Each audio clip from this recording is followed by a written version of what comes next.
Hello दोस्तों, स्वागत है आप सभी का आपके अपने YouTube channel white page exam पर। तो दोस्तों मैं हूं साजिद और आज फिर मैं स्वागत करता हूं आप सभी का एक और नई वीडियो में। तो दोस्तों आज की वीडियो का टाइटल और थंबनेल आप सभी देख चुके होंगे। दोस्तों आज हम बात करते हैं class 10th commerce, chapter number दोस्तों हमारा 14 होगा और समाशोधन गृह होगा। दोस्तों आज इसके बारे में मैं आपको कंप्लीट डिटेल दूंगा कि इससे जो बनने वाले प्रीवियस क्वेश्चन भी आज आपके सामने ही मैं यहीं सोल्व करा कर जाऊँगा। तो दोस्तों वीडियो शुरू करने से पहले जो चैनल पर नहीं हो चैनल को कर दो सब्सक्राइब और इस वीडियो को कर दो अपने दोस्तों तक जरूर शेयर। तो दोस्तों शुरू करते हैं आज की अपनी क्लास। UP board exam 2023। आप सभी जानते हैं कि यूपी बोर्ड की परीक्षाएं हमारे सिर पर है। बिल्कुल यूपी बोर्ड एग्जाम 2023 है दोस्तों। 16 फरवरी से आपके एग्ज़ाम स्टार्ट हो रहे हैं। कब से दोस्तों? 16 फरवरी से आपके एग्ज़ाम स्टार्ट हो रहे हैं। क्लास 10th होगी, कॉमर्स होगा जिसे हम वाणिज्य बोलते हैं। क्लास 10th कॉमर्स जिसे वाणिज्य बोलते हैं। चैप्टर नंबर 14 होगा समाशोधन गृह होगा। चैप्टर नंबर 14 समाशोधन गृह होगा। सभी क्वेश्चन 2012 से 2022 तक बोर्ड परीक्षा में आए हैं। यानी दोस्तों ये सभी वे क्वेश्चन होंगे जो 2012 से लेकर 2022 तक सभी बोर्ड परीक्षा में आए हैं। क्योंकि दोस्तों जो भी समाशोधन गृह से प्रीवियस ईयर में जो बोर्ड की परीक्षाएं हुई हैं उसमें जो भी इनसे क्वेश्चन बने होंगे दोस्तों सभी इसमें इस चैप्टर के अंदर मैं कराऊंगा जो 2012 से लेकर 2022 तक आपकी बोर्ड परीक्षा में आए होंगे। तो दोस्तों आप सभी ये भी बात जानते हैं कि हमारे चैनल पर कक्षा 10 और कक्षा 12 के कंप्लीट सिलेबस की तैयारी कराई जा रही है, वो भी चैप्टर वाइज। यानी कक्षा 10 और कक्षा 12 के कंप्लीट सिलेबस की तैयारी कराई जा रही है चैप्टर वाइज। तो दोस्तों अगर आप हमारे चैनल से अगर आप ये सभी वीडियो देखना चाहते हैं तो मैं उन सभी वीडियो की प्लेलिस्ट का लिंक डिस्क्रिप्शन में दे दूँगा। आप जाकर वे वहाँ से सभी वीडियो देख सकते हैं और दोस्तों वहाँ से वीडियो डाउनलोड भी कर सकते हैं। तो दोस्तों अगर आप कक्षा 10 और कक्षा 12 में है तो दोस्तों जरूर चैनल को सब्सक्राइब करके रखें, बेल आइकन को भी दबा के रखें। तो दोस्तों शुरू करते हैं। दोस्तों एक और है कि टारगेट 23 फरवरी 2023। दोस्तों आप सभी जानते हैं कि जो हमारा वाणिज्य का पेपर है वो 23 फरवरी 2023 को होगा। दोस्तों आज हो गया हमारा एक फरवरी हो गया, यानी लगभग दोस्तों हमारे पास 20 दिन के समथिंग है, 21-20 दिन है। तो दोस्तों 23 फरवरी को आपका वाणिज्य का पेपर होगा और दोस्तों हम 70 नंबर आपके गारंटी से हो जाएंगे अगर आप कंटिन्यू मेरे साथ मेहनत करते हुए आ रहे हैं। यानी 70 नंबर बिल्कुल आपके गारंटी से पक्के हो जाएंगे। अब दोस्तों देखते हैं पहला क्वेश्चन क्या है। दोस्तों पहला क्वेश्चन कह रहा है क्या समाशोधन गृह बैंकों के पारस्परिक लेन देन की को सुविधा प्रदान नहीं करते। दोस्तों 2016, 17, 19 और 22 में पूछा गया। कह रहा है कि जो क्या, दोस्तों इसे देखिए क्या कह रहा है। ये कह रहा है क्या समाशोधन गृह बैंकों के पारस्परिक लेन देन को सुविधा प्रदान नहीं करते। नहीं समाशोधन गृह बैंकों के पारस्परिक लेन देन की सुविधा प्रदान नहीं करते। यानी जो समाशोधन गृह है वो ऐसे नहीं होते जो बैंक, जिस तरह से बैंक का कार्य होता है आप बैंक में जाकर कभी भी पैसे जमा कर सकते हो, कभी भी पैसे निकाल सकते हो, लेकिन इसमें नहीं है। वो इसलिए तो पूछा था क्या समाशोधन गृह बैंक के पारस्परिक लेन यानी पैसे लेना और देने की सुविधा प्रदान नहीं करते। तो दोस्तों से कह रहा है नहीं, समाशोधन गृह बैंक की पारस्परिक लेन देन की सुविधा प्रदान करते हैं। यानी नहीं का मतलब यानी उसने पूछा नहीं करते हैं, लेकिन ये कह रहा है नहीं करते हैं। इस समाशोधन गृह बैंक की पारस्परिक लेन देन की सुविधा प्रदान करते हैं, नहीं ये सुविधा प्रदान करते हैं। इसने नहीं कहा था लेकिन ये कह रहा है हाँ करते हैं। तो ध्यान रखना कि क्या समाशोधन गृह बैंक के पारस्परिक लेन देन की सुविधा प्रदान नहीं करते। ये कह रहा है नहीं, समाशोधन गृह बैंक की पारस्परिक लेन देन की सुविधा प्रदान करते हैं। नहीं जिस तरह से बैंक पारस्परिक लेन देन करता है उस तरह की सुविधा प्रदान करते हैं। अब दोस्तों प्रश्न नंबर 2 है कि समाशोधन गृह के 2 लाभ बताइए। समाशोधन गृह के 2 लाभ बताइए। समाशोधन गृह के 2 लाभ बताइए। 2014, 15, 16 और 19 से पूछा गया कि 2014, 15, 16 और 19 से पूछा गया समाशोधन गृह के 2 लाभ बताइए। समाशोधन गृह के 2 लाभ बताइए। नंबर 1 भुगतान में सुविधा। यानी अगर आप समाशोधन गृह करते हैं तो आपको एक तो भुगतान में सुविधा होगी। इसमें क्या होगा, भुगतान में सुविधा हो जाएगी। दूसरा मृदा के उपयोग में मितव्ययता, यानी जो हमारा मृदा है उसके क्या उपयोग में मितव्ययता हो जाएगी। ये दोस्तों मुद्रा होगा, मुद्रा के उपयोग में मितव्ययता। तो एक तो भुगतान में सुविधा होगी, एक मुद्रा के उपयोग में मितव्ययता हो जाएगी। अब क्वेश्चन नंबर देखते हैं दोस्तों तीसरा। क्वेश्चन नंबर तीसरा क्या करा, क्या समाशोधन गृह के 2 दोष लिखो। यानी समाशोधन गृह के कौन कौन से दोष है वे लिखो। 2018, 20 और 22 में पूछा गया कि समाशोधन गृह के 2 दोष लिखो। समाशोधन गृह की संख्या कम होना। यानी दोस्तों एक तो समाशोधन जो है वर्तमान में भारत में इनकी संख्या बहुत ज़्यादा कम है।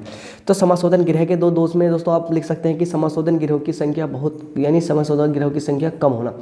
तो ध्यान रखना समाशोधन गृहों की संख्या कम होना 2018, 20 और 22 में पूछा गया। फिर दूसरा है कि समस्त समाशोधन गृह के नियम भिन्न भिन्न होना। यानी समस्त समाशोधन गृह के नियम भिन्न भिन्न होना।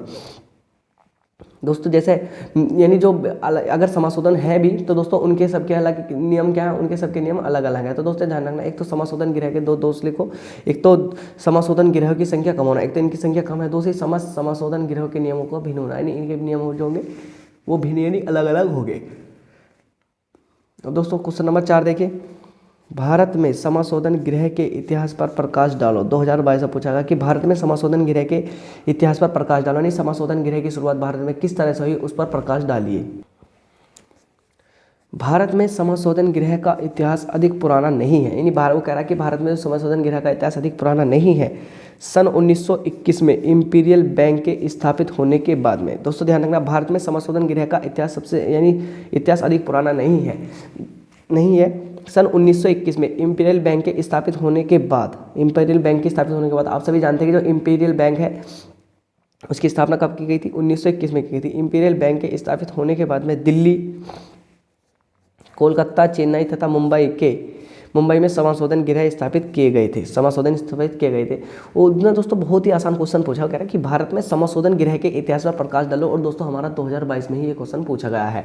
तो दोस्तों कुछ नहीं, बहुत ही आसान उत्तर है।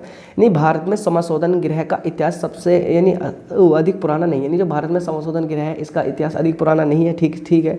सन 1921 में इंपीरियल बैंक के स्थापित होने के बाद, यानी 1921 में जैसे ही भारत में इंपीरियल बैंक की स्थापना हुई, सन 1921 में इंपीरियल बैंक की स्थापना होने के बाद में, यानी इंपीरियल बैंक की स्थापना होने के बाद दिल्ली, कोलकाता, यानी दिल्ली में, कोलकाता में, चेन्नई में तथा मुंबई में समाशोधन गृह स्थापित किए गए। कहाँ किए गए? दिल्ली में किए गए, कोलकाता में किए गए, चेन्नई में किए गए तथा मुंबई में समाशोधन गृह स्थापित किए गए। कोलकाता, चेन्नई तथा मुंबई में समाशोधन गृह स्थापित किए गए। तो दोस्तों ध्यान रखना, भारत में समाशोधन गृह के इतिहास पर प्रकाश डालने, भारत में समाशोधन गृह का यानी स्थापना कैसे हुई, तो भारत में समाशोधन गृह का इतिहास अधिक पुराना नहीं है। सन 1921 में इंपीरियल बैंक की स्थापना होने के बाद में दिल्ली, दोस्तों ध्यान रखना, दिल्ली, कोलकाता, चेन्नई तथा मुंबई, दिल्ली, कोलकाता तथा चेन्नई तथा मुंबई में समाशोधन गृह को स्थापित किया गया। दोस्तों बस ये इतना ही क्वेश्चन था। अब दोस्तों चलता हूँ मैं अगले क्वेश्चन पे। क्वेश्चन नंबर अगला देखिए, वो क्या कह रहा, वो कह रहा है कि समाशोधन, दोस्तों अगला क्वेश्चन देखिए क्या कह रहा है, वो कह रहा है कि समाशोधन से आप क्या समझते हो, समाशोधन गृह से आप क्या समझते हैं, इसके लाभ व दोषों का वर्णन करो। 2017, 19, 22 में 20 में पूछा गया कि समाशोधन गृह से आप क्या समझते हो, यानी समाशोधन गृह है इससे आप क्या समझते हो, इसके यानी लाभ भी बताइए, दोषों का वर्णन करो, लाभ और दोषों का वर्णन करो। तो समाशोधन गृह या किसी निकाय गृह उस संस्था को कहते हैं, यानी समाशोधन गृह या किसी निकाय गृह उस संस्था को कहते हैं जो बैंकों के पारस्परिक लेन देन की सुविधा प्रदान करती है, यह साधारणतः एक बड़ा बैंक होता है जो विभिन्न बैंकों को, दोस्तों ध्यान रखना, एक बार क्वेश्चन को फिर दोबारा रीड करिए, समाशोधन गृह से आप क्या समझते हैं, यानी समाशोधन गृह के बारे में पूछा उसने पहले, फिर कह रहा है इसके लाभ व दोषों का भी वर्णन करो। दोस्तों 2017, 19 और 20 में पूछा गया। तो समाशोधन गृह या किसी निकाय गृह उस संस्था को कहते हैं क्या, तो समाशोधन गृह या समाशोधन गृह किसी निकाय गृह उस संस्था को कहते हैं जो बैंक के पारस्परिक लेन देन की सुविधा प्रदान करती है। जैसी बैंक सुविधा प्रदान करता है ऐसी ये भी सुविधा प्रदान करते हैं। यह साधारणतः एक बड़ा बैंक होता है जो विभिन्न बैंकों को, यानी यह एक साधारणतः बड़ा बैंक होता है जो विभिन्न बैंकों को, दोस्तों अब अगले क्वेश्चन के लिए चलते हैं अगले पेज पर, के आपसी यानी विभिन्न बैंकों के आपसी लेन देन को केवल खातों में लेखा करके निपटाने का प्रयत्न करता है, जिससे हिसाब किताब अथवा लेन देन में कम से कम नगद मुद्रा का प्रयोग हो सके। तो दोस्तों देखना, यानी ये विभिन्न बैंकों के आपसी लेन देन का केवल खातों में लेखा करके निपटाने, यानी विभिन्न जो लेन देन होता है उनका केवल खातों में लेखा करके निपटाने का प्रयत्न करते हैं, जिससे हिसाब किताब अथवा लेन देन में कम से कम नगद मुद्रा का प्रयोग हो सके। अब प्रश्न नंबर 6 देखिए दोस्तों क्या कह रहा, वो कह रहा है कि समाशोधन गृह की प्रगति से क्या आशय है, समाशोधन गृह की प्रगति से क्या आशय है। 2022 में पूछा गया कि समाशोधन गृह की प्रगति से क्या आशय है, यानी भारतीय रिजर्व बैंक की स्थापना के समय, उसने क्वेश्चन में एक बार दोस्तों ध्यान देना, उसने क्वेश्चन में किस तरह से पूछा गया, वो कह रहा है कि जो समाशोधन है गिरोह की प्रगति से क्या आशय, यानी समाशोधन की जो प्रगति हो रही है उससे क्या आशय है। 2022 में क्वेश्चन पूछा गया। भारतीय रिजर्व बैंक की स्थापना के समय 4 समाशोधन गृह थे, यानी भारतीय रिजर्व बैंक की स्थापना के समय 4 समाशोधन गृह थे। दोस्तों अब आप मुझे कमेंट करके जरूर बताना कि भारतीय रिजर्व बैंक की स्थापना कब हुई थी और इसका राष्ट्रीयकरण कब हुआ था। यानी मैंने आपको जो हमारा कॉमर्स वाला ये पोर्शन है इसमें मैंने भारतीय रिजर्व बैंक के बारे में पढ़ाया है, यानी भारतीय रिजर्व आरबीआई के बारे में पढ़ा है, भारतीय रिजर्व बैंक। तो दोस्तों आप मुझे कमेंट बॉक्स में जरूर बताना कि भारतीय रिजर्व बैंक की स्थापना कब हुई थी। दोस्तों कब हुई थी, जो भी अब की बार सबसे पहले बोलेगा अपना नाम कमेंट बॉक्स में आएगा, उत्तर देगा, मैं उसका अगली वीडियो में नाम सबसे पहले लूँगा। तो दोस्तों समाशोधन यानी भारतीय रिजर्व बैंक की स्थापना के समय 4 समाशोधन गिरे थे। भारतीय रिजर्व बैंक की स्थापना कितने समाशोधन गिरे थे, 4 समाशोधन गिरे थे। किंतु 30 जून सन 1981 को दोस्तों, किंतु 30 जून सन 1981 को हमारे देश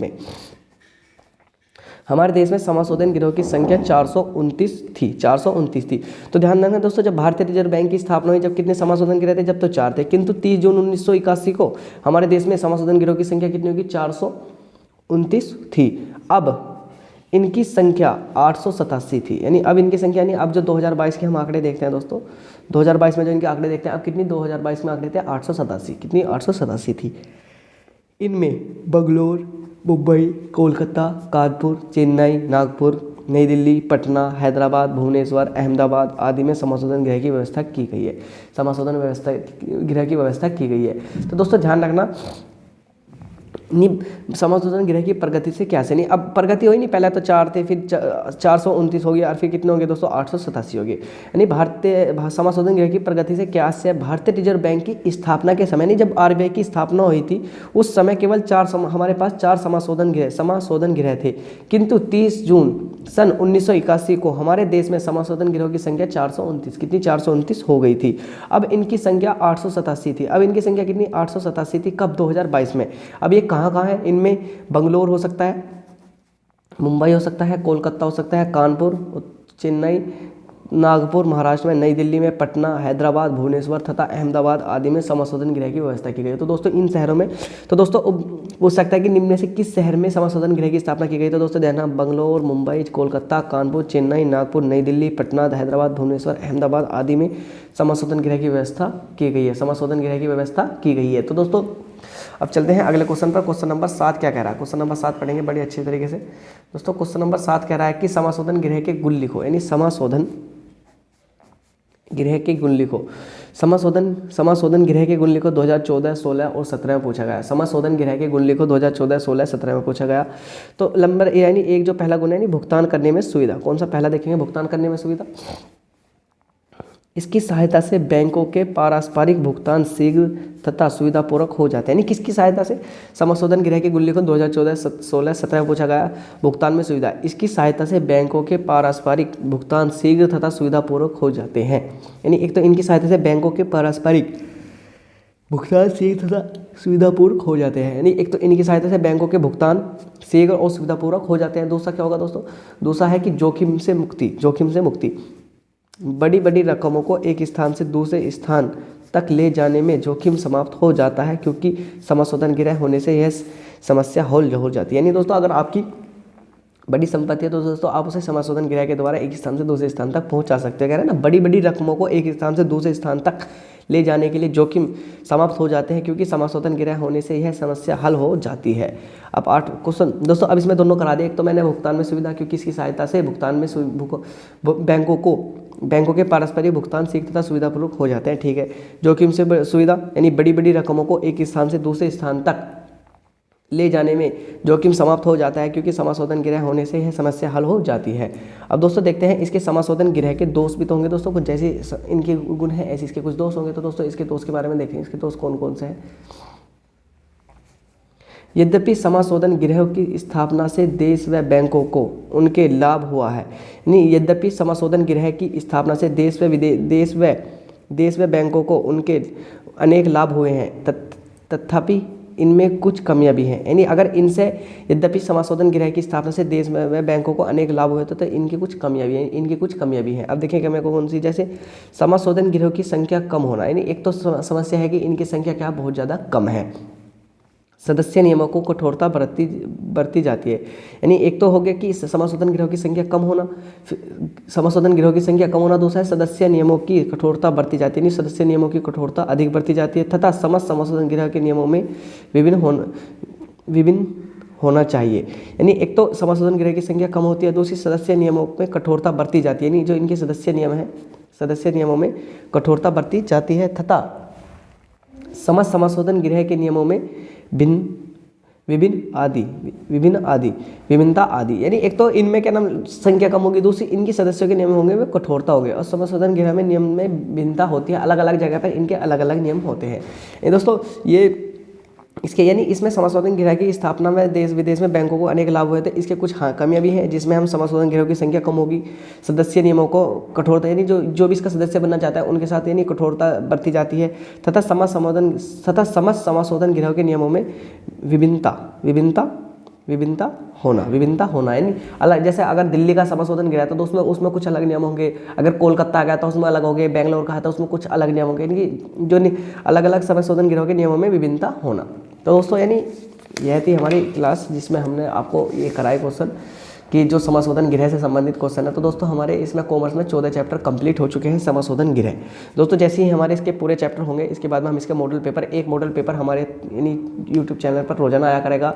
तो दोस्तों मैं इसके पेपर से पहले 15-20 मॉडल पेपर करा दूंगा, आप उन मॉडल पेपर को जरूर दें। तो दोस्तों उम्मीद करता हूं कि आपको क्लास अच्छी लगी होगी। और दोस्तों अगर आपको क्लास अच्छी लगी हो तो आप चैनल को जरूर सब्सक्राइब कर दें, इस वीडियो को भी अपने दोस्तों तक जरूर शेयर कर दें। और हाँ दोस्तों, एक प्यार सा कमेंट बॉक्स में जरूर टाइप करना कि आप सभी को ये वीडियो कैसी लग रही है। तो दोस्तों मिलते हैं अगली वीडियो में, तब तक वीडियो देखने के लिए आप सभी दोस्तों का दिल से धन्यवाद।